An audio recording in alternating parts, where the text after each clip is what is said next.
പ്രിയപ്പെട്ട സുഹൃത്തുക്കളെ, ഒരാൾക്കൊരു അവാർഡ് കിട്ടിക്കഴിഞ്ഞ് പിന്നെ അയാൾ എന്തോരം സഹായിക്കണം എന്ന് ആലോചിക്കേ. ആ മനുഷ്യൻ പിന്നെ എന്തൊക്കെ കേൾക്കണം, എന്തൊക്കെ സഹിക്കണം. ഒരു വർത്തമാനം നോക്കി, ബിഗ് ബോസ് പോലുള്ള പരിപാടികളെ പോറ്റി വളർത്തുന്നതിനാണോ അവാർഡ്? തിലകനെ മൂലക്കിരുത്തിയപ്പോൾ ഒരു വാക്ക് മിണ്ടിയോ? ഈ ചോദ്യം ചോദിക്കുന്നത് സനൽകുമാർ ശശിധരൻ എന്ന് പറയുന്ന മലയാളത്തിലെ അത്യാവശ്യം നല്ല സിനിമകളൊക്കെ എടുത്തിട്ടുള്ള ഒരു ചങ്ങതിയാണ്. ആളുകൾ മുഴുവൻ കാണാവുന്ന ഒരു എന്താ പറയുക, സിനിമകളൊന്നും, കൊമേഴ്ഷ്യൽ സിനിമകളൊന്നും ഇയാൾ എടുത്തിട്ടില്ല. ഒരു തരത്തിലൊരു ഓഫ് ബീറ്റ് സിനിമകളാണ് ഈ ചങ്ങാതി സംഭാവന ചെയ്തിട്ടുള്ളത്. കാണേണ്ട സിനിമകളാണ്. It's very interesting. കാണാൻ മനസ്സും സമയമുള്ളവരൊക്കെ കണ്ടാൽ മതി.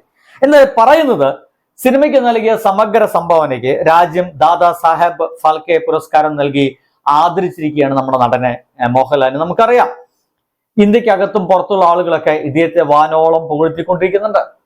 അദ്ദേഹത്തെ ആഘോഷിക്കപ്പെടുന്നുണ്ട്. ഇപ്പോഴത്തെ നമ്മുടെ മലയാളക്കരയും നമ്മുടെ കേരളവും ഇദ്ദേഹത്തിന് കിട്ടിയ അവാർഡിനെ ആഘോഷിക്കപ്പെടാൻ പോവുകയാണ്. ഈ വരുന്ന അടുത്ത വ്യാഴാഴ്ചയോ മറ്റോ മോഹൻലാലും മുഖ്യമന്ത്രിയൊക്കെ പങ്കെടുക്കുന്ന ഒരു ഗംഭീര പ്രോഗ്രാം നടക്കാൻ പോകുന്നു. അതിനെപ്പറ്റി ഞാൻ വേറെ വീഡിയോ ചെയ്യുന്നുണ്ട്, അപ്പൊ കാണാം. എന്തായാലും ഇദ്ദേഹത്തിന്റെ പേരെടുത്ത് പറയാതെ ഇപ്പോൾ വിമർശനമായി വന്നിരിക്കുന്നത് സംവിധായകൻ സനൽകുമാർ ശശിധരനാണ്. ഇങ്ങനെയാണ്: അതുല്യ നടൻ തിലകന്റെ 13ാം ചരമവാർഷികമായിരുന്നു കഴിഞ്ഞ ദിവസം. തിലകനമ്മ സംഘടന ഒതുക്കിയപ്പോൾ പ്രതികരിക്കാതിരുന്നവരാണ് സമഗ്ര സംഭാവനയ്ക്കുള്ള പുരസ്കാരം വാങ്ങുന്നതെന്ന് സനൽകുമാർ ശശിധരൻ ഫേസ്ബുക്കിൽ ഇപ്പോൾ കുറച്ചു നേരം മുമ്പ് കുറിച്ചു വെച്ചിട്ടുണ്ട്.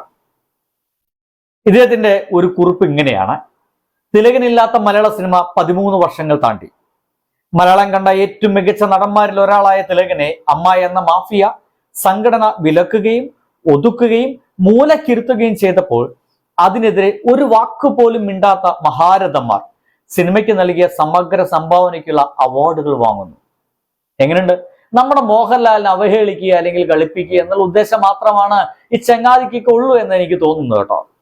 തിലകനെ പോലൊരു നടനെ, അയാളുടെ കലാവിഷ്കാര സാധ്യതകൾ അതിന്റെ ഉച്ചസ്ഥായിൽ നിൽക്കുമ്പോൾ കൂട്ടം ചേർന്ന് വെട്ടിയൊതുക്കിയ പ്രക്രിയ എന്തു തരം സമഗ്ര സംഭാവനയാണെന്ന് വാഴ്ത്തുപാട്ടുകാർ പറയണം.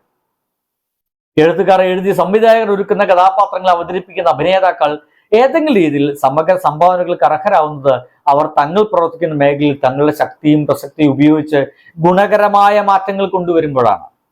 അതായത് മോഹൻലാല് ഗുണകരമായിട്ടുള്ള മാറ്റങ്ങളൊന്നും കൊണ്ടുവന്നിട്ടില്ല എന്നാണ് ഇദ്ദേഹം പറയുന്നത്. ഒരു തരത്തിൽ പറഞ്ഞു കഴിഞ്ഞാൽ തിലകന്റെ ഏറ്റവും ഗംഭീരമായ കാലഘട്ടത്തിലാണ് തിലകനെ മാറ്റിയിരുത്തപ്പെട്ടു കേട്ടോ, സത്യമാണ്. പിന്നീട് പൃഥ്വിരാജ് വേണ്ടി വന്നു ഇന്ത്യൻ റുപ്പി എന്ന് പറയുന്ന സിനിമയായിട്ട് നമ്മുടെ തിലകനെ തിരികെ കൊണ്ടുവരാൻ. അതിൽ പൃഥ്വിരാജ് തിലകനോട് ചോദിക്കുന്നുണ്ട്, എവിടെയായിരുന്നു ഇത്രയും കാലം എന്ന് കൃത്യമായിട്ട് ചോദിക്കുന്നുണ്ട്. എന്തൊക്കെയല്ല അവിടെ കിടക്കട്ടെ, ആ പാവ മനുഷ്യൻ മരിച്ചുപോയി. ഒരു താരം തന്റെ താരസാധ്യതകൾ ഉപയോഗിച്ച് ആണധികാര പ്രക്ഷാളനങ്ങളിൽ മതിമറക്കുന്ന പൊത്തിൻകുട്ടങ്ങളെ പോലെയുള്ള പ്രേക്ഷകരെ തിയേറ്ററിൽ എത്തിച്ച് ഇയാൾക്കാരുടെ സിനിമ കാണാനില്ലാത്തണ്ടായിരിക്കും.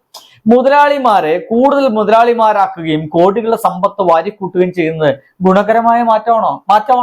അതുകൊണ്ട് കുറെ ആൾക്കാർ ജീവിക്കുന്നുണ്ട്. താങ്കൾക്ക് ഈ ഓഫ് ബീറ്റ് സിനിമ എവിടെയാണ് പ്രദർശിപ്പിക്കാൻ കഴിയുക? ആരാണ് കാണാൻ വരിക?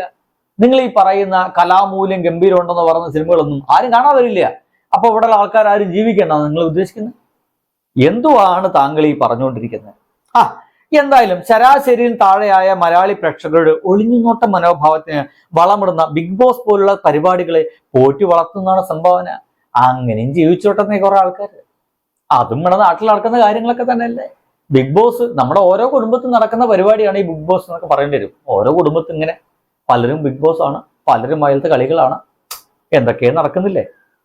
സ്ത്രീവിരുദ്ധവും അരാഷ്ട്രീയവുമായ ഒരു ജനക്കൂട്ടത്തെ വളർത്തിയെടുക്കുന്നതിന് തന്റെ താരസാധ്യതയെ വിട്ടുകൊടുത്തു എന്നതല്ലാതെ എന്തു തരം സമഗ്ര സംഭാവനയാണ് അയാൾ മലയാളത്തിനോ മലയാള സിനിമയ്ക്കോ ചെയ്തിട്ടുള്ളത്? ഇത് പറഞ്ഞാൽ താരാരാധന വൃന്ദം കൂട്ടത്തോടെ വരും, അസൂയാണെന്നും ഭ്രാന്താണെന്ന് പറയും. അങ്ങനൊന്നും പറയില്ല, വേറെ എന്തെങ്കിലുമൊക്കെ പറയുള്ളൂ. ഈ ഫാൻസ് ക്ലബുകൾക്ക് പണവും പിന്തുണവും നൽകുന്നതും സമഗ്ര സംഭാവനയുടെ ഭാഗമാണെന്ന് വാഴ്ത്തുപാട്ടുകൾ കണ്ണടച്ച് തലകുലുക്കി ആസ്വദിക്കുകയും ചെയ്യും. മലയാളിക്ക് അവാർഡ് കിട്ടിയാൽ അതിന്റെ അന്തസാരം നോക്കാതെ കൈയടിച്ചോണം, ഇല്ലെങ്കിൽ അസൂയയുടെ പെട്ടിയിലടച്ച് കുഴിച്ചിടും എന്ന ഭീഷണിയിൽ ചിന്തിക്കുന്ന തലച്ചോറുകൾ പെട്ടുപോകരുതെന്ന് മാത്രമേ പറയാനുള്ളൂ. എന്ത് ചെയ്യും? കുറെ കാലമായി മഞ്ജുവാരെ പ്രേമ എന്ന് പറഞ്ഞിട്ട് ഇദ്ദേഹം പിന്നാലെ നടക്കുന്നുണ്ട്. പോട്ട് സുഹൃത്തുക്കളെ, നമ്മുടെ ഈ അവാർഡ് കിട്ടാൻ മോഹൻലാലിന് ഒരു അർഹതയും ഇല്ല എന്നാണ് സനൽകുമാർ ശശിധരൻ പറയുന്നത്. മോഹൻലാലിന്റെ ഇത്രയും കാലത്തെ വണ്ടർഫുൾ സിനിമകളൊന്നും ഈ ചങ്ങാതി കണ്ടിട്ടില്ല. ഇനിയിപ്പോ ഇയാൾ സംവിധാനം ചെയ്യുന്ന ഓഫ് ബീറ്റ് സിനിമകൾ മാത്രമാണോ സിനിമ? ഈ അവാർഡ് സിനിമ എന്നൊക്കെ പറയുന്ന ഗണത്തിൽപ്പെടുന്ന സാധനമാണ്. അത് മാത്രമാണോ സിനിമ? അല്ല, ഞാൻ നിങ്ങളോട് ചോദിക്കുന്നത് കേട്ടോ. ഇങ്ങനൊക്കെ ഇരുന്ന് കുറ്റം പറയാൻ മാത്രം എന്ത് കുറ്റമാണ് മോഹൻലാലൊക്കെ യുവമാരൊക്കെ ചെയ്തിട്ടുള്ളത്? എന്ത് കുറ്റമാണ് ചെയ്തിട്ടുള്ളത്?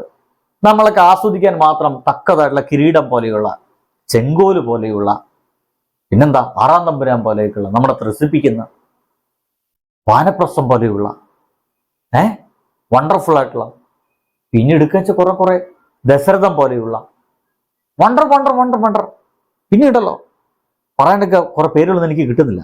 താഴ്വാരം പോലെയുള്ള, നമുക്ക് പാർക്കാം മുന്തിരിത്തോപ്പുകൾ എന്ന് പറയുന്ന സിനിമകൾ പോലെയുള്ള. ആലോചിച്ചോക്കട്ടെ, എന്റെ മക്കളെ, ഇമാതിരി സിനിമകളൊക്കെ തന്നതാണോ പ്രശ്നം? എനിക്കറിയാൻ പാടില്ല. ചോദിക്കുക എന്താണ് ഇയാളിങ്ങനെ കുറ്റം പറയുന്നത്? ശരിയല്ല. ബൈ.